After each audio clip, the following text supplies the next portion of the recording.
Ang Kabataan Express ay hatid sa inyo ng UNICEF.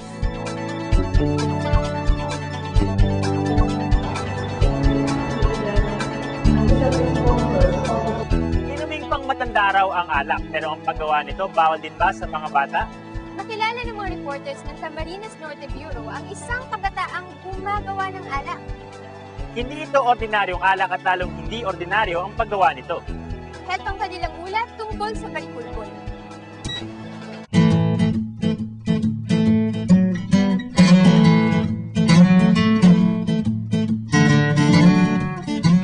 May mga alak na mula sa ubas at may galing sa nyog. Pero, alam nyo bang meron ding galing sa nipa? Oo. Ang karaniwang pinagkukunan ng pawid para sa bubong ng bahay ay pinanggagalingan din ng isang nakalalasing na inumin. Pinuntahan namin ang barangay Calangkawan Norte sa bayan ng Vinsons, Camarines Norte, kung saan ginagawa ang nipa wine na mas kilala rito sa tawag na barikulkul.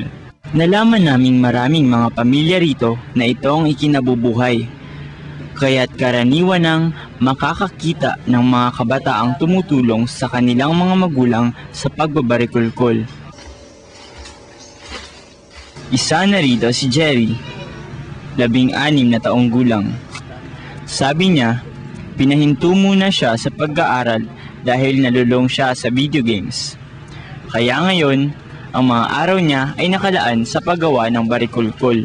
Pero kapag inom ka may Marvel tayo buti, Alas 5 pa lang ng umaga ay kailangan na niyang gumising para simulan ang kanyang trabaho.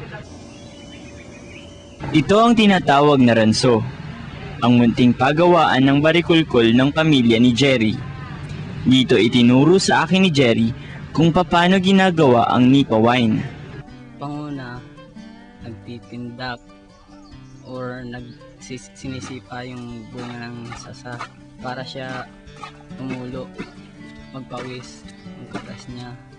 Tapos mga 2 buwan pwede na siyang tabtaban.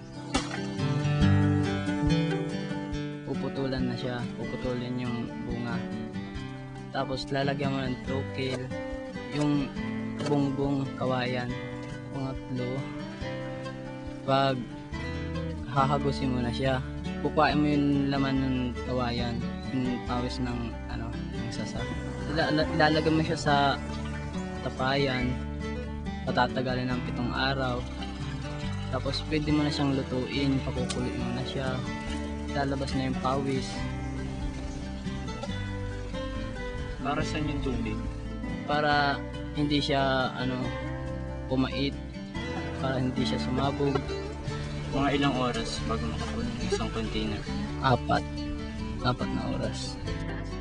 Napakarami palang kailangang gawin. At minsan daw, maaari ka pang masaktan. Nakakarit minsan ako, yun ba? Oo. Na pagkakarit ko naliskad siya, nagliskad siya, di siya tumama, di niya na minsan yung ng sasa. Napatama sa tuhod ko. Di ba mainit yan? Di ka ba napapaso? Napaso na ako niyan. Nagkamali ako pag pag pawawaswas. Napaso nga ako niyan dito nato. Aray ko! Mukhang hindi bagay ang gawain ito para sa mga kabataan. Buti na lang, sabi ng mga magulang niya, pansamantala lang naman ang pagbabarikulkul ni Jerry. Hindi sa pag-aalak ang kanyang maging hanap buhay. Gaya nito, pinagtrabaho namin sa pag-aalak para siya ay makaisip uling mag-aral. Pero sa ngayon, ito ang buhay ni Jerry at ng ibang kabataan dito sa Calangkawan.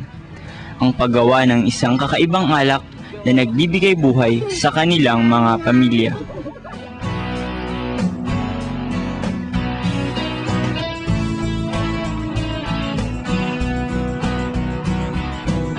Ang Kabataan Express ay hatid sa inyo ng UNICEF.